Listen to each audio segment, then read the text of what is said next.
Hello बच्चों, let's see this question. The question says which of the following factor affect the basic strength of amine. Okay, दिया हुआ है पहला inductive effect, second is the steric hindrance, the third is the solvation effect, fourth is the solubility in organic solvent. ठीक है, तो देखें कौन option सही है, इसमें से कौन सा ऑप्शन सही है. इस क्वेश्चन का की कंसेप्ट क्या होगा? की कंसेप्ट की कंसेप्ट की कंसेप्ट ये है कि जो बेसिक स्ट्रेंथ है किस पे डिपेंड करता है. Basic strength of amine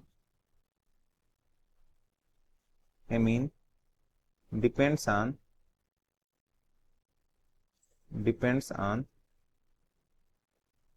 three factor पे डिपेंड कर सकता है. पहला होता है इंडक्टिव इफेक्ट,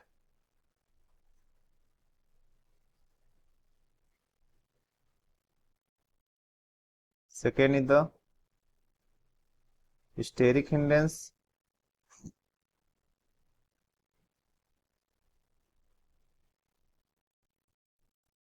एंड थर्ड हो जाएगा सॉल्वेशन इफेक्ट.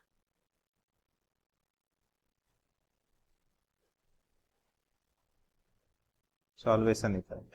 ठीक है, तो हमारे पास तीन तरह का अमीन हम ले लेते हैं. पहला प्राइमरी अमीन ले लें, CH3NH2. हम दूसरा ले लेंगे सेकेंडरी अमीन,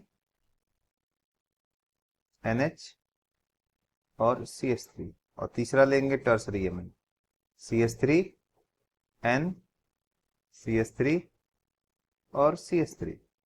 ठीक है, इस नाइट्रोजन सब नाइट्रोजन के पास क्या है? Lone pair of electron. तो इसी की अवेलेबिलिटी देखना है कि ये लोन पेयर कितना डोनेट कर सकता है. ठीक है, जितना ज्यादा डोनेट करेगा, ये लोन पेयर डोनेट जितना ज्यादा अपना करेगा वो उतना ज्यादा बेसिक होगा. ठीक है ना. तो पहले वाले केस में देखा जाए, फर्स्ट वाला case, this is 1 degree amine, this is 2 degree amine, and this is the 3 degree amine. ठीक है, तो पहले में क्या हो रहा है कि एक केवल CH3 ग्रुप है जो इसको प्लस आई से इलेक्ट्रॉन डोनेट कर रहा है. करेगा तो अवेलेबिलिटी ऑफ लोन पेयर क्या होगा? बढ़ेगा. अच्छी बात है. अब हम दूसरे केस में देखेंगे, यहाँ पे दोनों तरफ से यहाँ पे प्लस आई दे रहा है, प्लस आई एंड प्लस आई दे रहा है. ठीक है, ये तो ठीक है. और इसमें क्या हो रहा है? इसमें तीन तीन तरफ से प्लस आई दे रहा है, plus I, plus I and plus I. ये कंडीशन तो हो गया.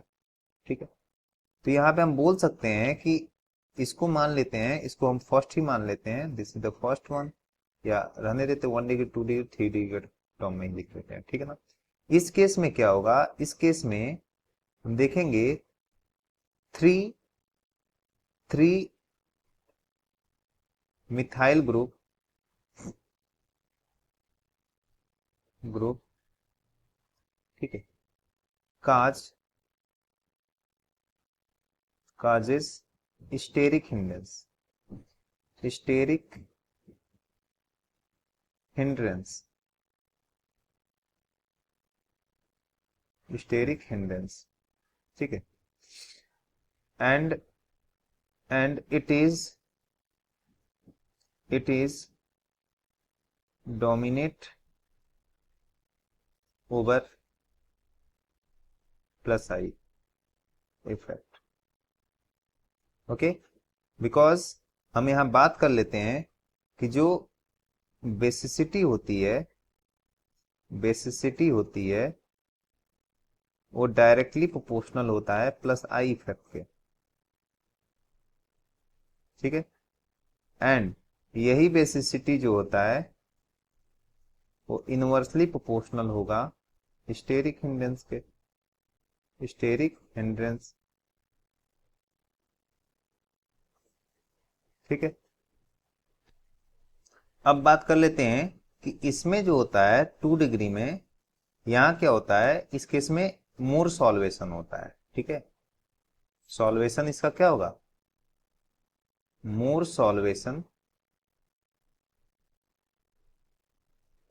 then 3 degree, I mean, because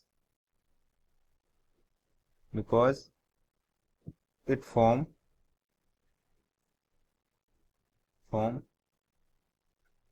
more extensive